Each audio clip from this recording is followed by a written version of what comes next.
Alberta Primetime with Michael Higgins. Welcome to Alberta Primetime. Ahead tonight, our Friday panel on the Premier adding a separation question to the fall referendum. But first, keeping healthcare on the radar. Alberta doctors are expressing concern over the death of a patient waiting in the ER at Edmonton's Royal Alexandra Hospital May 8th. It follows in the wake of a 44-year-old man dying at the Grey Nuns late last year, waiting to be seen for chest pains. Joining us now, Dr. Brian Werspa, General Internal Medicine Specialist, President as well of the Alberta Medical Association. Dr. Werspa, good to see you, sir. Welcome back. Thanks for having me back. All right. Well, hoping to touch on a few issues, but maybe let's start on the death of another patient in an Alberta ER waiting room. How similar a situation was that to the passing of that 44-year-old father of four back on December 22nd? Yeah, I mean, these are very tragic events, both of them. You know, the specific details around this more recent one are a little bit different. The patient was was deemed to be stable after receiving some initial treatments, but then subsequently was found to have passed away. I mean, we do know that, you know, situations in the emergency departments are very complex, and, you know, it's really unfortunate when, you know, something like this happens in a waiting room. So both patients, both gentlemen, did not actually get into the department, which is what is very concerning for us. Okay, so is this then something isolated to you know, waiting rooms around emergency rooms in Edmonton, or how does it relate to the provincial dynamic? Yeah, I mean, we do know that across Alberta, emergency departments are under significant pressure with high patient volumes and increased acuity and complexity.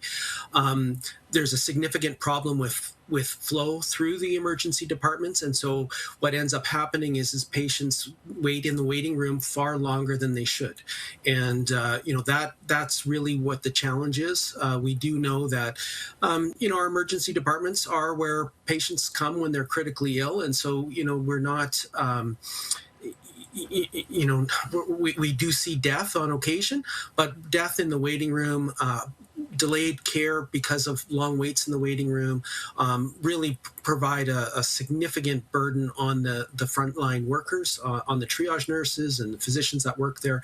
It's really less than ideal. In the wake of the late December death, the government announced an initiative whereby physicians would help triage patients. To what degree is that in place? Is it making a difference? Yeah, unfortunately, that's not in place yet. There have been unfortunate delays in getting that set up, primarily around you know, the appropriate contracts and wording around, you know, what the job description would be. So we are actively working with government to try and get that sorted out as quickly as possible, but that is not yet in place. Okay, on another front, the Smith government pressing forward with implementing plans for a dual practice healthcare model whereby physicians will be able to operate in both public and private health systems. Your association is calling for safeguards. What needs to be in place before this takes hold? Well, you know, we do know that currently in Alberta, there are components of private pay already. Any expansion, particularly when we know that the public system is as strained as it is, any expansion requires a really careful look at how we make sure that the public system is not negatively impacted. The Premier and ministers have all said that they are looking at expansion into the private aspects of healthcare delivery in order to potentially improve access in the public system. We know in other jurisdictions that is not necessarily the case. And so in order to sort of thread this needle, we are calling for significant safeguards being put into place before we actually open the doors to a dual practice. And so this would be in the regulations that are yet to be written. And we're strongly advocating that we make sure we do this right and that we monitor what happens after the fact so that we can ensure that the public system is maintained and all Albertans, regardless of their ability to pay, have access to the care they need. So what is at risk if safeguards are not acted on as early as you're hoping? Well, I mean, we do know that we have significant challenges when it comes to certain types of physicians and types of allied health professionals. So we could see a drain from the public system to a private model. Just as far as personnel, we can also see significant challenges with regards to offloading of the more complex patients and more complex cases to the public system at a time where we already are limited in capacity and are resources going to remain adequate for the public system? So there's lots of components to this, and again, it's a very extensive document that we've shared with government to make sure that the public system is supported, regardless of the opening of the public or the private pay model. We've had public health advocates on the program who've pushed back on the dual practice model, urging the federal government to intervene. Where does the AMA weigh in on implementation of private pay? Yeah, I mean, again, we already know that there's a component of private pay already in the province. We don't oppose policy exploration or innovation in the health system, but any change needs to be rooted in good evidence and guided by, expertise. And our key position is that we don't want to compromise patient safety or the public healthcare system. So, our members are committed to working with government to try and make sure that whether it's in the private system or in the public system where the majority of care will still be delivered, that we do it right and that patients are getting the care that they need. Again, anything that would negatively impact the public system is very concerning for us, and why we're putting forward these recommendations. All right, one more question for you, and given your role of advocacy, how confident are you that the many concerns raised by the medical profession will remain on the radar and be addressed as Albertans grapple now with a fall referendum on debate around separation? Well, I mean, there's a lot of things going on in the news, but we do know that healthcare is something that touches all Albertans at some point in their life, whether it's personally or with loved ones or friends. We need to make sure that the healthcare system remains front and center for Albertans and doesn't get neglected. We know that some of the challenges we've seen, even coming back to the unfortunate deaths in the waiting room, have built up over years of sometimes neglect or mismanagement, and so the Alberta Medical Association wants to make sure that we don't lose sight of this as lots of other things start to take precedence in the news cycle. Yeah, very much dominate the headlines. We'll have to leave it there. As always, appreciate your time, Dr. Worspa. Thank you, sir. Thanks. Take care. Dr. Brian Worspa, an internal medicine specialist and president of the Alberta Medical Association.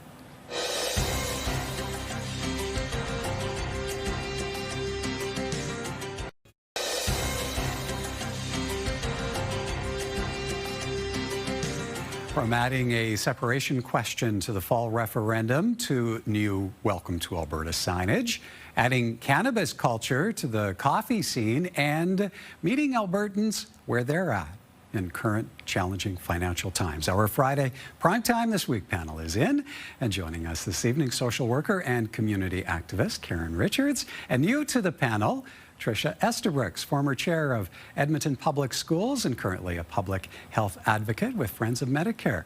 Welcome to the panel, Tricia. Thank you. Good to be here. Nice to meet you too, Karen. All right. Great to have you both on board. So let's begin with this message from the Premier to Albertans Thursday evening. I will be requesting our government add an additional question to the October 19th referendum vote announced previously. The additional question will be, should Alberta remain a province of Canada? Or should the government of Alberta commence the legal process required under the Canadian Constitution to hold a binding provincial referendum on whether or not Alberta should separate from Canada? First, we're going to hold a referendum if we want to have a referendum, and then if we decide to have a referendum, then we will have to hold another referendum. And if that doesn't confuse anybody, I don't blame you. But that's not what leadership is all about. People on our side of the equation are going to be incandescently angry that they've been lied to, that they've been misled, that they've had their trust abused. I think we're going to move on from her premiership is what we're going to move on from, because all she's done is ensured that that this festering issue remains outstanding until after the next provincial election. Kicking the can down the road only prolongs a very emotional and important debate, and muzzling the voices of hundreds of thousands of Albertans wanting to be heard is unjustifiable in a free and democratic society. It's time to have a vote, understand the will of Albertans on this subject, and move on. The question will be one of 10 posed to Albertans in the October 19th referendum, and the Premier says she will be voting for Alberta to remain in Canada. Karen, what has the Smith government set in motion here, and how do you see it going over with Albertans? I don't think that this is freshly set in motion. I think that these are rhetoric and policies that actually the UCP government has been trying to put in place for a long time. From a long time, even before she was Premier, Alberta, Danielle Smith had some libertarian kind of ideals. I think that instead what we're seeing is the government owning some of what they have previously said on one side of their mouth. They love Canada, they want to stay within Canada, but really they've done nothing but make it easier for separatists to be able to go forward and put forth referendum questions like this on the ballot. I think it's going to be the most confusing multiple choice quiz of a referendum I've ever seen. Meanwhile, some of the groups that are actually being demonized and division is being sowed, those people are just trying to figure out how to pay their rent. At the same time, the Centurion Project and the separatists are trying to do the most elaborate political organizing, and they're succeeding. They're talking to American politicians. It seems they're even puppeteering the Premier. So really, I don't think this is something new, but I think this is just the true colors coming out of a government noting that they support a united Canada, noting that they're going to have a referendum on topics they feel are important and they plan to promote. Why would you then put a question on the referendum that you are then saying you do not support? Tricia, what should Albertans now be expecting of our provincial politicians? And that includes leadership from the Premier herself. Yeah, and leadership is what it's at stake here, I think. And in my mind, leadership is about making tough choices. And yesterday's announcement, we see a premier who is pandering to separatists. This is a grab for power, and her move yesterday is not making a choice. She's not taking a stand. She's wanting both sides of this right now. And so she's continuing to, like she referenced in that clip, she wants to kick the can. She's continuing to kick that can, and as Karen said, the moves that she's made has allowed that to happen. And so she hasn't made a choice here. I think Albertans should demand more from their MLAs, quite frankly. I think they should demand clarity from all MLAs about where they stand on separatism, and the simple fact that she wouldn't allow the vote to go into the legislature for MLAs to speak freely about where they stand on separatism, I think is quite telling as well. And then, of course, the farce this week at the Legislative Committee. I mean, a predetermined decision, a hastily sent out press release. Where is the transparency and accountability that I think Albertans are looking for right now from our MLAs? And so really, this is a test of Smith's leadership. I think her leadership is going to be severely tested by both separatists and for those of us who want to remain in Canada. All right, while Albertans brace for a summer of separation debate, the federal Conservative leader weighing in, he says he'll be lending his voice. I'm a strong Canadian federalist, a proud Albertan, and a proud Canadian. I want a strong Alberta within a united Canada, and all conservatives will be campaigning for Canadian unity in Alberta. Pierre Poilievre went on to blame the Prime Minister for the rise in separatist sentiment and suggests Mark Carney could do more to quell it by pushing resource development and dropping the gun buyback program. Tricia, how much oxygen do you see the Alberta debate taking up nationally? How is the rest of Canada likely to respond? You know, I'm looking forward to seeing my friends and family across the country this summer, and I'm prepared to feel a little embarrassed. I think Canadians are upset, and rightly upset, by what is happening in our province right now. I think a lot of Canadians are saying, what the heck is happening in Alberta? How can you allow this to happen? And so, as a proud Albertan, I'm quite frankly a little bit embarrassed, quite embarrassed, in fact, by the moves and the decisions by this Premier to allow this to get to this point, and to allow this question on the referendum come this fall. Karen, if Pierre Poilievre is to be campaigning in Alberta for the pro-Canada side, what should then be expected of the Prime Minister, Mark Carney, and even the rest of the federal political establishment?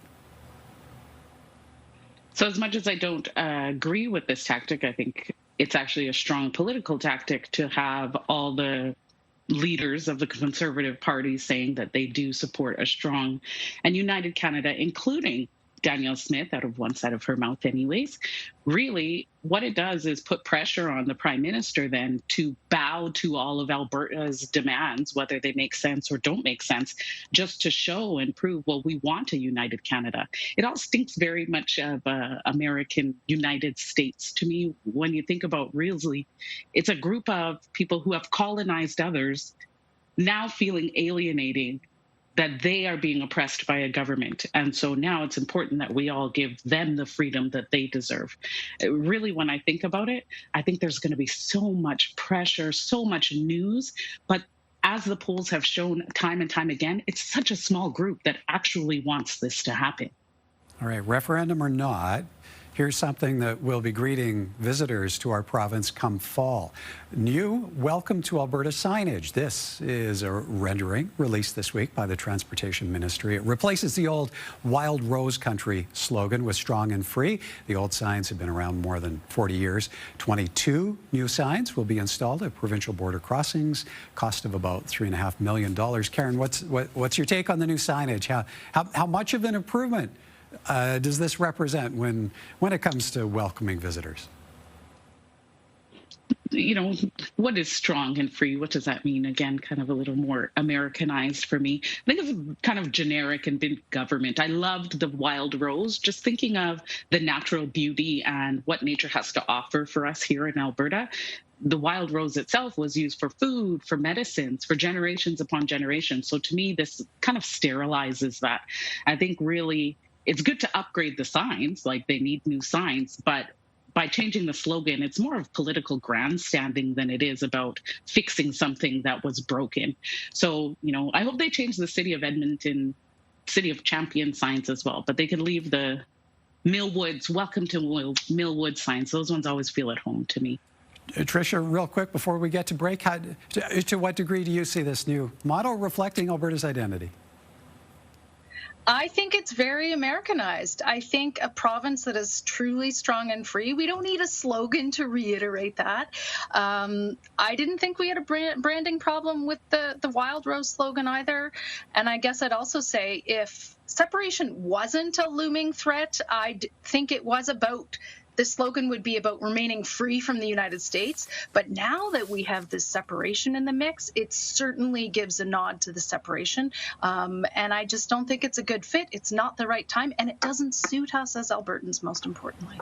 All right, time for us to take a quick break. When we come back, making summer holiday dollars stretch further. More from our Primetime This Week panel in a moment.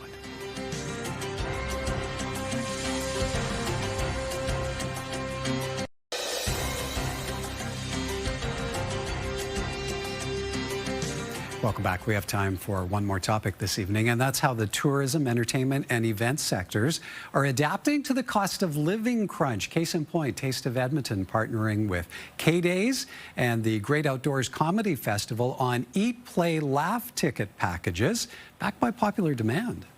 Opening our doors and having the most amount of people that can come in for the least amount of money that we possibly can do. And, you know, that's where we believe that affordability, it needs to be top of mind. Fort Edmonton Park opened for the summer season last weekend, and tickets are 10% cheaper than they were last year. Discretionary income is becoming more and more stretched these days, and so if there's anything we can do to help, like lowering our prices a little bit, that's going to hopefully help people feel that they're welcome. It's hoped lower prices will lower barriers for families. People will be looking for ways to save money and to make sure that they stretch their dollar more.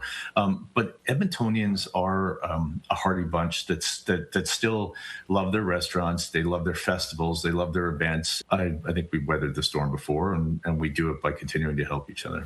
Yeah, and if the weather is nice, municipal swimming pools could prove popular destinations this summer. Karen, surprised to see different organizations, different attractions adapting to the challenging financial times?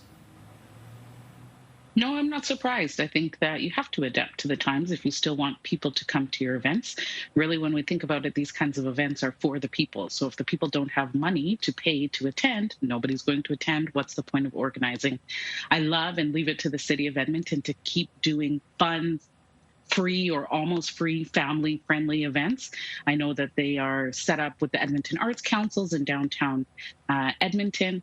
Festivals like this are trying to attract people. It's important. It is innovation, but it's also really the grassroots, I think, of community organizing and just trying to get people together. So it's a good thing. Tricia, what impact do you see affordability having on this year's summer holiday season, and how challenging might it be for the business community to thrive, to survive in this kind of evolving dynamic? Totally. I think it's a huge issue. I mean, if you're planning your summer trip as a family of 4, for example, and you want to book an airline ticket, those tickets are double in price this year. And we, of course, know the price of gas at the pumps these days. And so it is a huge issue. When I think about the business community, and I hate to bring it back to separation, Michael, but this, again, is the X factor. Yes, affordability and making sure that we encourage families to get out, and certainly the initiative that we were just talking about is an incentive for families to come out and spend some of their hard-earned dollars. But I think the concern for the business community, again, is this unpredictability of this separation question continuing to loom over their businesses. And so, again, I'm bringing it back to separation, but that is a factor in all of this, unfortunately, right now as well. Yeah, full circle. Okay, we have enough, 30 seconds each for a winner or a loser. Karen? What's top on your list? I'm going to say winner. The Valley of the Five Lakes in Jasper, which is actually one of my favorite places to be, is now reopened. After the fire, they've done a whole bunch of renovations, I guess, on the park. And so definitely we'll be getting out there for a hike this summer. And it's free. There you go. All right, Tricia, 30 seconds for you. Can I do both really quick? Sure, absolutely. I think I'm going to start with the losers, because I think all of us, I'm going to be blunt, are kind of losing right now with this referendum question. We heard Jeff Rath at the top say he feels like he's losing. He doesn't like the question. I think Canadians don't want this. I think there's other issues we want to be talking about, especially those of us who want to stay in Canada. We didn't ask for this. We don't want this.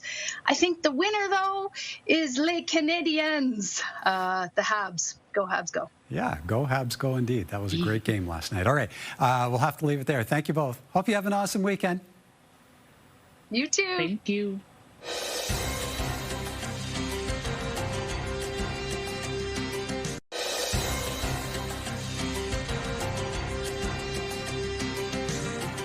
Now, here are a few responses to a recent story posted by CTV News, and it's about a key issue we discussed off the top of tonight's Primetime This Week panel, that being about Premier Smith adding a separation-related question to the fall referendum. Don thinks it's pathetic, asking, where is the clear yes or no to your question? Asks Laura, what if you just want to remain part of Canada and don't want a referendum asking about separation? Now, if you say no to not wanting a referendum, are you also telling them, no, you don't want to stay as part of Canada? Confusing.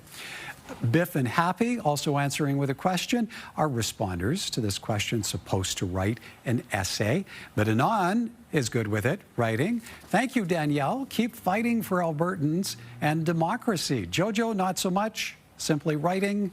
Alberta is broken. Remember, you can always have a say. Email us anytime at comments@albertaprimetime.com. That is our program for tonight. Have a great evening and a great weekend, everyone, from all of us at Alberta Primetime.